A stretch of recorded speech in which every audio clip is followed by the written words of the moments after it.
She said, "You're treating me like my father and not my boyfriend," when I asked her where she was all night. Finally, at 2:07 a.m., the door creaked open. I was on the edge of our couch, my fists balled up, the television blasting some late-night sitcom I hadn't been watching. I'd phoned Amanda half a dozen times, texted her about a dozen. Each rang once, and then the call went to voicemail. No wishy-washy read receipts, not even a response. Just an ominous silence so dense you could toboggan down the minutes fearing the worst. And then the door opened. She came in looking astonished to see me up. She blinked heels in hand, makeup smudged, her hair as tousled as if she'd just come from something exponentially more intimate than a networking dinner, which she said was what she'd been doing.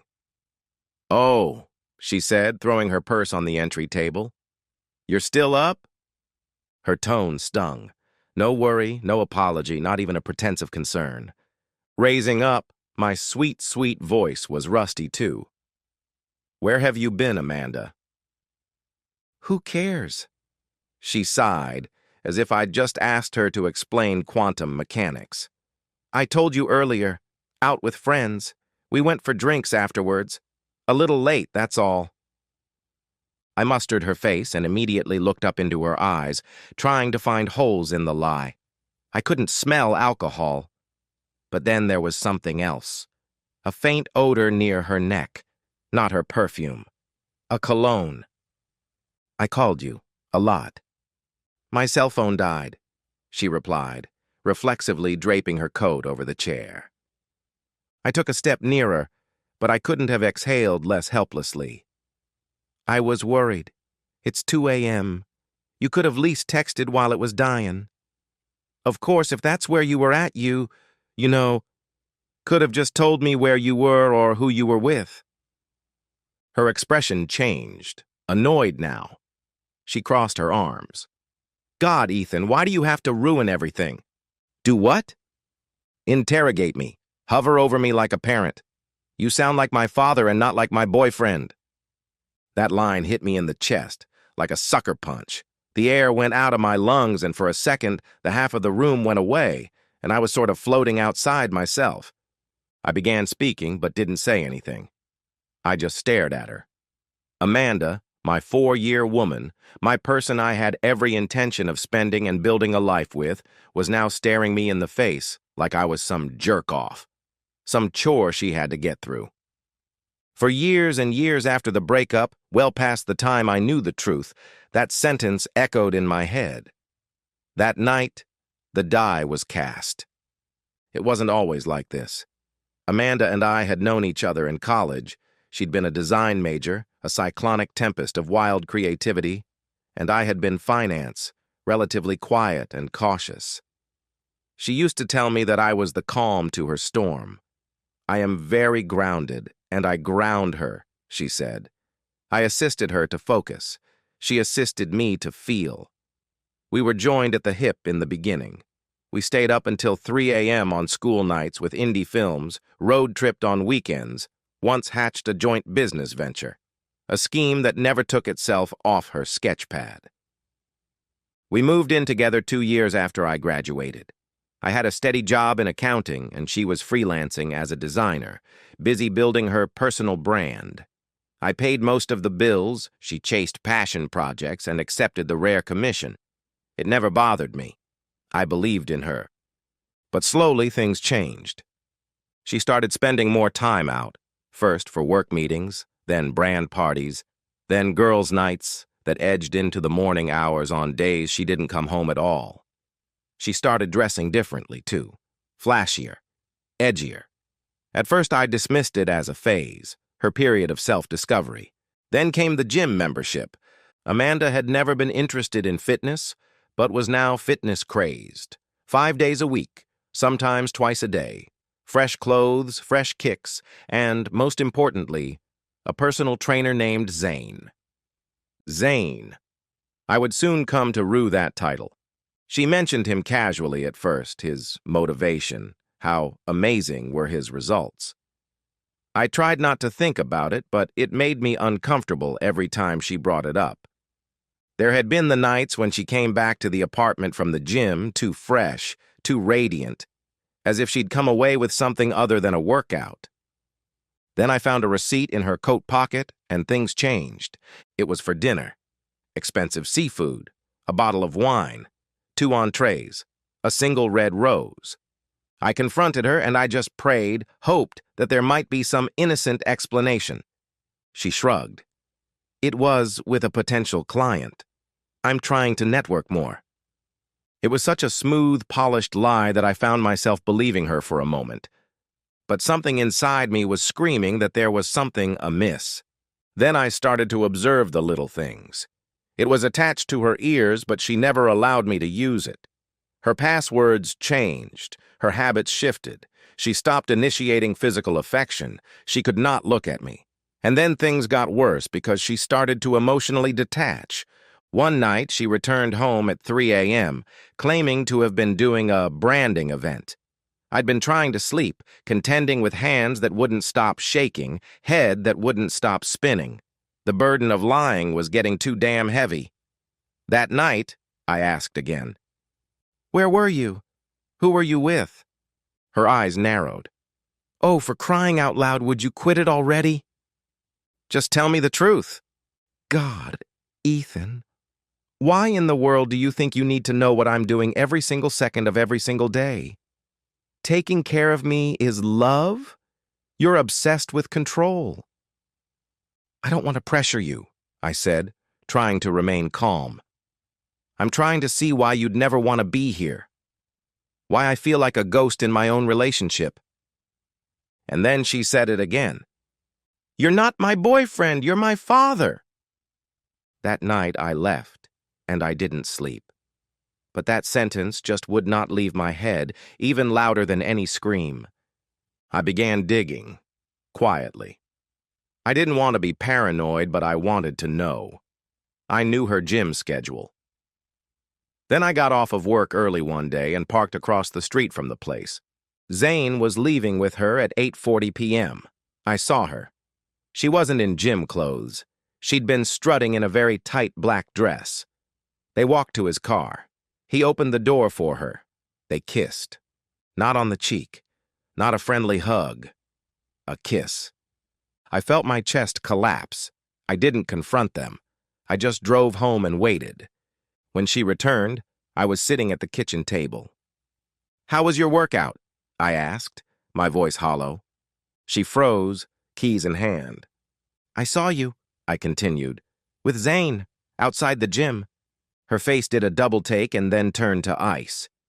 "So this is where you're spying on me, huh? Don't twist this. Just tell me the truth." At first, she did not speak, just stared at the ground. And then, after a long silence, she looked up. "Fine. Yes. I've been seeing him." My instinct was, I can't breathe. "For how long?" "A few months." "Why?" My voice cracked. "Why did you do that to me?" She didn't cry. She didn't even flinch. "Because you stopped being exciting. You don't get it. I needed something more. Zane makes me feel alive. I just feel suffocated." "Trapped?" It's every word a knife. "You plan everything. You micromanage. So the meantime would be those times always informing where I'm at, always worried about me. You don't trust me. Because you did not give me one to not do it. I was drowning, Ethan. You were loving me to death." That's when I realized she wasn't just cheating. She hadn't been in love in a really long time. I packed a bag that night. She didn't ask me to stay. She didn't try to stop me. So I walked out of the apartment that we had worked so hard to turn into a home. I walked away from the woman that I was convinced I was going to marry. I walked into the unknown. The following months were hell. I stayed with my brother. I barely ate. I stopped talking to friends. Everything about me was gone. I was just obsessing about everything, the ways in which I did things wrong, what I could have done to do it right, what I didn't see. Amanda tried to contact me. She sent messages, voicemails. She said she was sorry. that she had made a mistake, that she missed me. I didn't answer. A few weeks later, I found her on Instagram. She had sent pictures to Zane, smiling, holding hands. 1 month later, those images had vanished. Then came the cryptic quotes. Then silence. And then one day, nearly a year later, I heard from her. "Hey, I heard you're doing well. Just wanted to say, I'm happy for you. Truly. Every day I'm regretting what I did. You were always good to me. I wasn't ready to be loved the way you loved me." I stared at it for a while. Then I deleted it. Not out of anger. But that was because I had walked away. I had found peace, found myself again, found love that was quiet and true and tender. Amanda once told me I treated her like a dad in the midst of just such a ruptured time. But I understand it now. I was not smothering her. I was struggling to preserve what we had. She hadn't wanted it, is all. And now I have someone who likes me protecting him, understands the difference between controlling and caring. The one who knows love does not behave as if she were free to act however she pleases. She knows love resides in the other's very existence. And for that, I'm grateful. For losing her was the single worst thing that has ever happened to me, the most real and unreal thing at the same time. But it was also the preface to everything that is good. The end.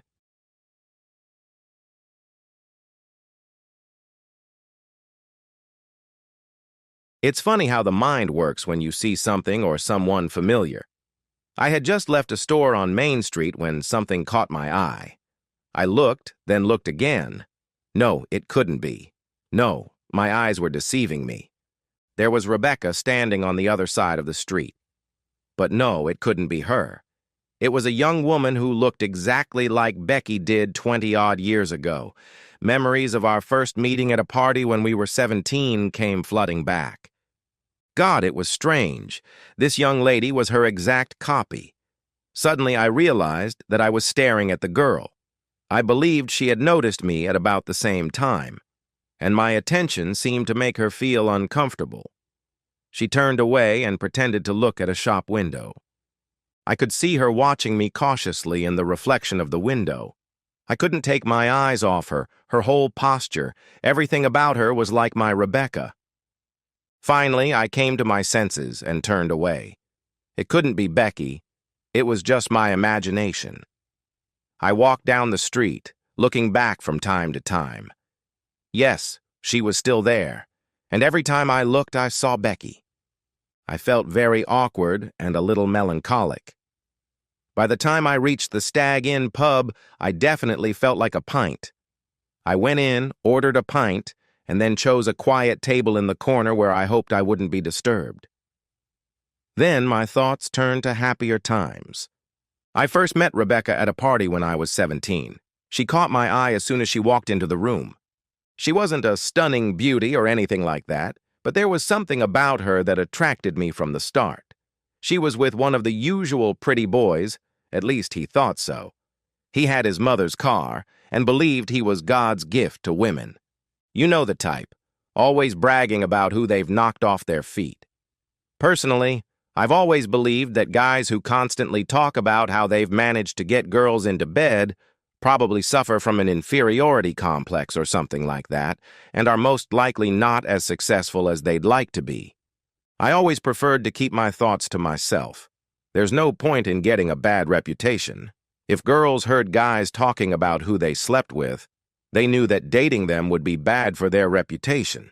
It was important that girls talked about you, and if you were lucky, they would say how nice and reliable you were. If you played your cards right, you could boast about your results. Up until that point in my life, that was my philosophy, and it worked perfectly. Something in Becky's body language told me she wasn't thrilled about her date. As they danced to slow songs, she seemed to be trying to push him away. To be honest, he was trying to get close to her, and she was wriggling to prevent him from achieving his goal. Okay, maybe little things make little people happy. But I found it all very amusing, so much so that I didn't pursue her myself, if you know what I mean. Well, Maybe I decided I'd try to steal Becky away from this guy, but I don't think it was a conscious decision at the time. But Prick went a little overboard, which was stupid if you're going to drive later. She didn't look stupid, so I had a chance. Anyway, around 11, Becky went to the bathroom. Instinctively, I seized the moment, and by the time he came back, Becky and I were already dancing. He tried to intervene, but I didn't give him a chance, and at the time, I had a reputation as a guy who was best left alone. I don't really understand how I earned that reputation, maybe because I never got into fights. I wasn't sure I could win, and there were always guys who could back me up. Her boyfriend left and mingled with his friends, glaring at me. Becky explained that she had come on a blind date with a friend. She said that if she had known who her date was, she wouldn't have come. She was worried about how she was going to get home because her date had already been drinking and was known for his violent temper. That was exactly what I wanted to hear. Okay, Rebecca, if you're really that worried, we have a van if you want a ride. We're leaving around midnight. It'll be a little cramped, but I promise you'll get home safe and sound. Alan, our driver, doesn't drink. He's allergic to alcohol or something. One drink, and he's out. Thank you. That's very kind of you. I think I'll take you up on your offer. But I'd better get back to him. He seems nervous, she replied. Feeling pleased with myself, I quickly went around to my close friends to tell them about my plans and make sure everyone agreed to leave at 1 in the morning. Alan, as usual, was buried under Angela, the second love of his life. The first was his old Thames Trader van. I simply said, 1 o'clock, everything's fine. And a hand popped out from under Angela's skirt and gave me a thumbs up. God forbid they should interrupt their kiss to talk to me. At 1 o'clock, everyone was in the van. Alan was driving, and Angela was sort of half sitting on the hood, half hugging Alan. How he could drive with her hugging him, I never understood. But when I was with them, he never had an accident. The rest of us sat in the back as best we could, and I was in the passenger seat. Becky ran out of the party with a big smile on her face, jumped into the van, and sat on my lap. To be honest, she wasn't as careful as I would have liked when she jumped in, and I raised my voice a couple of octaves for a few minutes. "What did he say when you told him we were giving you a ride home?" I asked. "I didn't tell him. He thinks I'm in the bathroom. I wonder how long it will be before he realizes I'm not coming back." We all laughed when Alan started the car. The drive home was long and winding. We had to drop off all the girls and guys, and of course there was the obligatory kissing session and arrangements for future dates. Then we had to drive the guy home. So it was already past 3 when we finally arrived at Rebecca's house. She was worried because the lights were on in the house and she believed her parents were still waiting for her and would be upset. I've always believed that if you're willing to take the bull by the horns, you can sometimes work miracles. Asking the 2As to wait for me, I took Rebecca by the hand and walked to the front door. The door swung open before we reached it, and standing before us was a mountain of muscle who appeared to be Rebecca's father. I quickly switched from little rascal mode to young gentleman mode. "Good evening, sir. I'm sorry I brought Rebecca home so late, but the guy she was out with today was a bit much. I thought she'd be safer coming home with us, since my friend who's driving doesn't drink. I'm sorry, but we had someone else to drop off. If I had known you were waiting, I would have asked Rebecca to call you. I apologize. Good night, sir." I believed I had caught him off guard. Becky later told me that her other boyfriends who drove her home late usually ran away when they saw her father. He simply thanked me and wished me a good night. I said goodbye to Becky, turned around, and drove away. Of course, there was a small problem. I didn't have Becky's phone number, but that was easy to fix. The important thing was the first impression I had made on her father. The next day, I knocked on her door with 2 bouquets of flowers, one for Becky and one for her mother, whom I had seen hiding in the shadows the night before. Becky's mother opened the door. I gave her the bouquet and apologized for bringing Becky home so late the night before. There are times when you have to get down on your knees. Then I asked if I could talk to Rebecca. Becky and I went for a walk in the local park, and in the evening we went bowling together. That's how our romance began, and we quickly became inseparable. 3 months later, we slept together. My family was away for the weekend, and we spent an unforgettable Saturday in my bedroom. No quickie. We made love, and after that, we got into the habit of having sex 2 or 3 times a week. I was crazy about Becky, but for some reason, we decided to wait 3 years before getting married. I don't believe either of us was in a rush to get married. We were just having a good time. The problem with sitting alone in a bar reminiscing about the good old days is that you remember the bad times too. At Christmas, after Becky and I got engaged, we started having problems. It was probably my fault. We were at a Christmas party and everyone was kissing under the mistletoe. Some guy was kissing Becky. It seemed like he'd kissed her 3 or 4 times, and I decided they were getting too carried away. That made me tell Becky that I thought it was enough. We were both a little drunk, and she told me not to be so stupid and jealous.